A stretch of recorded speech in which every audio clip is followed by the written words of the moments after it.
नमस्कार दोस्तों, आप देखना शुरू कर चुके हैं all in one concept education. आज की वीडियो में हम 6 क्लास की ज्योग्राफी के चैप्टर वाइज क्वेश्चन सॉल्व करेंगे। अभी 5वां चैप्टर है पृथ्वी के प्रमुख परमंडल। तो 5वें चैप्टर का पहला क्वेश्चन है जलमंडल में जल की कौन कौन सी अवस्थाओं को शामिल किया जाता है। तो जल, बर्फ, जल वाष्प, इन सभी को जलमंडल में शामिल किया जाता है, इसलिए इसका ऑप्शन डी उपरोक्त सभी राइट आंसर हो जाएगा। अगला प्रश्न देखेंगे जैवमंडल के अंतर्गत कौन कौन से परमंडल शामिल होते हैं। तो जैवमंडल में हमारे स्थलमंडल, जलमंडल और वायुमंडल सभी को शामिल किया जाता है, इसलिए इसका ऑप्शन डी राइट आंसर हो जाएगा। अगला प्रश्न देखेंगे विश्व का सबसे ऊंचा शिखर कौन सा है। तो सबसे ऊंचा शिखर होता है हमारा माउंट एवरेस्ट। सबसे ऊंचा होता है माउंट एवरेस्ट। कितना होता है 8,848 मीटर। वहीं केटू होता है हमारा 8,611 मीटर। वहीं कंचनजंगा होता है हमारा 8,556 मीटर, इसीलिए इसका ऑप्शन बी राइट आंसर हो जाएगा। अगला प्रश्न देखेंगे विश्व का सबसे गहरा भाग किस महासागर में स्थित है। तो विश्व का सबसे गहरा भाग होता है मेरियाना गर्त, जो स्थित है प्रशांत महासागर में। मेरियाना गर्त कितना 11,022 किलोमीटर गहरा भाग होता है, प्रशांत महासागर का भाग होता है ये मेरियाना गर्त। अगला प्रश्न देखेंगे पृथ्वी के महाद्वीपों को आकार के अनुसार सही क्रम कौन सा है। तो महाद्वीपों में सबसे बड़ा होता है हमारा एशिया सबसे पहला, दूसरा होता है अफ्रीका, तीसरा उत्तरी अमेरिका, चौथा दक्षिणी अमेरिका और लास्ट में यूरोप, और सबसे छोटा होता है हमारा ऑस्ट्रेलिया। तो इसका क्रम देखेंगे पहला एशिया, अफ्रीका, उत्तरी अमेरिका, दक्षिणी अमेरिका और यूरोप। ऑप्शन सी इसका राइट आंसर हो जाएगा। अगला प्रश्न देखेंगे एशिया तथा यूरोप को अलग करने वाली स्थलीय संरचना में शामिल होते हैं। तो एशिया और यूरोप को अलग करने वाली रेखा होती है यूराल पर्वत और यूराल नदी, ये दोनों अलग करते हैं, इसलिए इसका ऑप्शन पहला और दूसरा, केवल फर्स्ट और सेकंड कौन से, ऑप्शन सी इसका राइट आंसर हो जाएगा। अगला प्रश्न देखेंगे वह कौन सा महाद्वीप है जिससे होकर कर्क रेखा, मकर रेखा तथा विषुवत तीनों गुजरते हैं। तो कौन से महाद्वीप से गुजरते हैं, हमारे अफ्रीका से तीनों गुजरते हैं, इसलिए ऑप्शन इसका ऑप्शन ए राइट आंसर हो जाएगा। अगला क्वेश्चन देखेंगे एशिया को अफ्रीका से अलग करने वाली नहर का क्या नाम है। जो एशिया को अफ्रीका से अलग करती है वो होती है स्वेज नहर, इसलिए इसका ऑप्शन बी राइट आंसर हो जाएगा। अगला क्वेश्चन देखेंगे उत्तरी अमेरिका तथा दक्षिणी अमेरिका महाद्वीप किस देश में मिलते हैं। उत्तरी अमेरिका और दक्षिणी अमेरिका महाद्वीप मिलते हैं हमारे पनामा, कौन से देश में, पनामा, क्योंकि ये हमारा हो जाएगा उत्तरी अमेरिका और नीचे हो जाता है हमारा दक्षिणी अमेरिका। तो यहाँ पर जो ये वाला देश है कौन सा है, पनामा, और यहीं पर ये जो बीच में जा रही है ये है पनामा नहर, इसलिए इसका ऑप्शन ए राइट आंसर हो जाएगा। अगला क्वेश्चन देखेंगे दक्षिणी अमेरिका महाद्वीप के संदर्भ में नीचे दिए कथनों पर विचार कीजिए। दक्षिणी अमेरिका इस महाद्वीप के पूर्व में ये हमारा उत्तरी अमेरिका हो जाएगा और नीचे हमारा दक्षिणी अमेरिका, ठीक है। तो इधर हमारा कौन सा है, प्रशांत महासागर, पश्चिम में प्रशांत महासागर, और पूरब में क्या है, पश्चिम में प्रशांत महासागर और पूरब में अटलांटिक महासागर। तो पहला क्वेश्चन क्या करा है, इस महाद्वीप के पूरब में प्रशांत महासागर तथा पश्चिम में अटलांटिक, ये उल्टा कह रहा है, बल्कि पूरब में अटलांटिक है, पश्चिम में कौन सा है, प्रशांत महासागर, ये वाला गलत हो जाएगा। दूसरा देखेंगे विश्व की सबसे लंबी पर्वत श्रृंखला एंडीज इसके उत्तर से लेकर दक्षिण की ओर फैली है, सही बात है, इसमें ये इस प्रकार से फैली हुई होती है लंबी लंबी, उत्तर से दक्षिण की ओर। कौन सी श्रृंखला होती है, एंडीज श्रृंखला, जिसका सबसे ऊंचा भाग होता है एकांका गोवा। तीसरा ऑप्शन है इस महाद्वीप में विश्व की सबसे बड़ी नदी अमेजन नदी बहती है, ये भी सही हो जाएगा ऑप्शन, यानी पहला गलत हो जाएगा, दूसरा तीसरा सही है, इसीलिए इसका ऑप्शन दूसरा तीसरा बी राइट आंसर हो जाएगा। अगला क्वेश्चन देखेंगे किस महाद्वीप को द्वीपीय महाद्वीप कहा जाता है।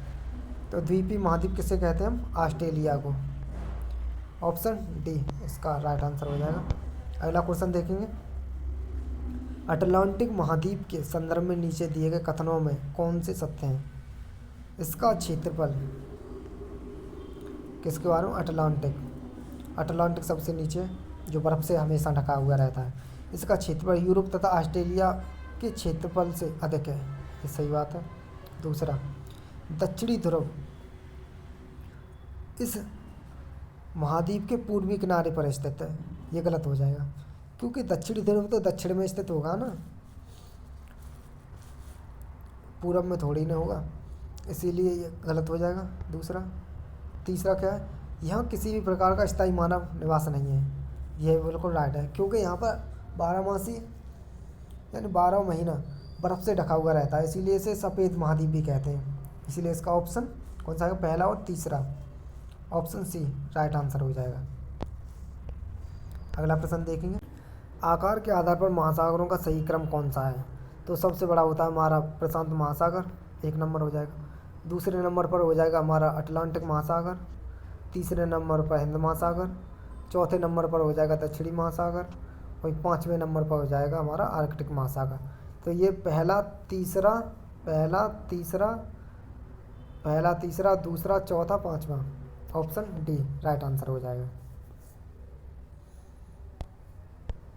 अगला क्वेश्चन देखेंगे, नीचे दिए गए कथन किस महासागर से संबंधित हैं? तो यह महासागर पृथ्वी के 1/3 भाग पर फैला है, अर्थात इसका क्षेत्रफल सभी महाद्वीपों के कुल क्षेत्रफल से भी बड़ा है। तो सबसे बड़ा कौन सा है? हमारा प्रशांत महासागर। कौन सा? प्रशांत। दूसरा क्या कह रहा है?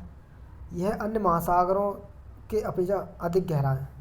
सबसे गहरा भाग बताया था मैं, मेरियाना गर्त 11,022 किलोमीटर।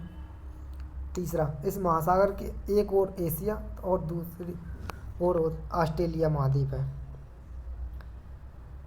और तथा दूसरी ओर उत्तरी और दक्षिणी अमेरिका महाद्वीप है। सही बात है, यानी किसके बारे में कह रहा है? ये प्रशांत महासागर, इसलिए ऑप्शन ए इसका राइट आंसर हो जाएगा।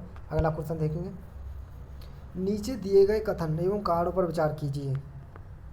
कथन क्या कह रहा है? अटलांटिक महासागर की तटरेखा पोता सिरों एवं पतनों के निर्माण के लिए आदर्श स्थिति रखता है, ये एकदम सही है। कारण क्या कहता है? अटलांटिक महासागर की तटरेखा सीधे एवं चौड़े हैं, ये कारण गलत हो जाएगा, क्योंकि सीधी एवं चौड़ी नहीं है। कैसी है? इसकी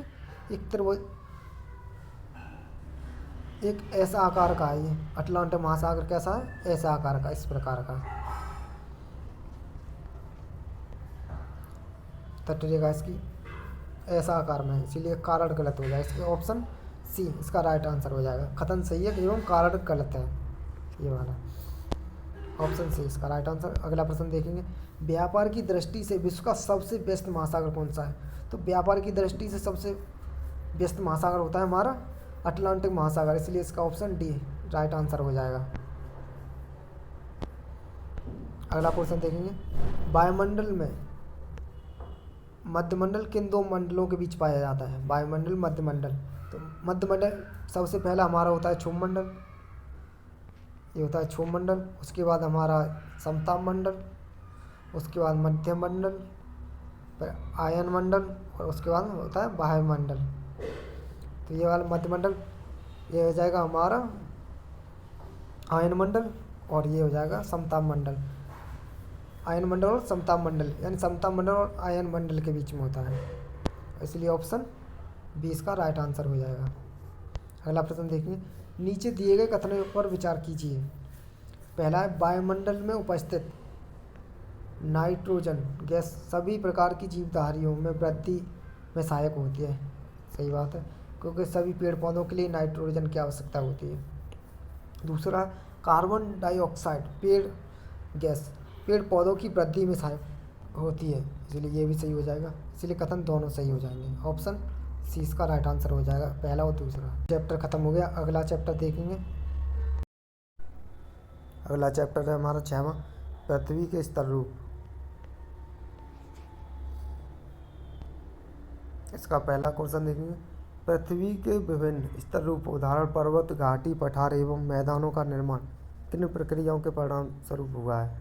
तो ये आंतरिक एवं बाह्य दोनों प्रकार की प्रक्रियाओं के कारण हुआ, इसीलिए ऑप्शन इसका सी राइट आंसर हो जाएगा। अगला क्वेश्चन देखेंगे, नीचे दिए गए कथनों में से कौन से कथन सत्य हैं? तो पहला, पृथ्वी की सतह के टूटकर घिस जाने को अपरदन कहते हैं, राइट हो जाएगा। दूसरा, पृथ्वी की नई सतहों के निर्माण की प्रक्रिया को निक्षेपण कहते हैं, इसलिए ऑप्शन सी इसका राइट आंसर हो जाएगा, एक और दो दोनों।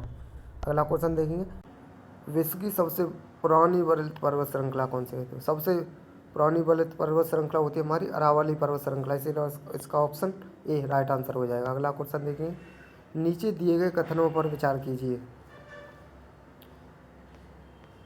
जिन पर्वतों पर हमेशा जमी रहने वाली बर्फ़ की नदियाँ होती हैं उन्हें हम हिमानी कहते हैं, राइट आंसर हो जाएगा। दूसरी देखेंगे, पर्वत के एक रेखाक्रम में व्यवस्थित होने को श्रृंखला कहा जाता है, ये भी राइट हो जाएगा, इसीलिए इसका ऑप्शन सी एक एवं दो दोनों राइट आंसर हो जाएगा। अगला क्वेश्चन देखेंगे, जिन पर्वतों की सतह ऊबड़ खाबड़ तथा शिखर शंक्वाकार होते हैं ऐसे पर्वतों को कहते हैं हम वलित पर्वत, इसीलिए इसका ऑप्शन ए राइट आंसर हो जाएगा। अगला क्वेश्चन देखेंगे, नीचे दिए गए युग्मों में से कौन से सही सुमेलित हैं? तो इसमें यूराल पर्वत, ज्वालामुखी, गलत हो जाएगा ये। दूसरा है बोसजेस पर्वत, ब्रह्मोस पर्वत है, ये राइट हो जाएगा। तीसरा माउंट किलिमंजारो, ये ज्वालामुखी पर्वत है, ये भी सही हो जाएगा। फ्यूजियामा पर्वत वलित पर्वत है, ये भी गलत हो जाएगा, इसीलिए इसका ऑप्शन 2 और 3 ऑप्शन बी इसका राइट आंसर हो जाएगा। अगला क्वेश्चन देखेंगे, मोनाकी पर्वत किस महासागर में अवस्थित है? तो मोनाकी पर्वत होता है हमारा प्रशांत महासागर में, इसीलिए इसका ऑप्शन बी राइट आंसर हो जाएगा। अगला क्वेश्चन देखेंगे, विश्व का सबसे ऊंचा पठार कौन सा है? तो विश्व का सबसे ऊंचा पठार होता है तिब्बत का पठार, इसीलिए इसका ऑप्शन डी राइट आंसर हो जाएगा।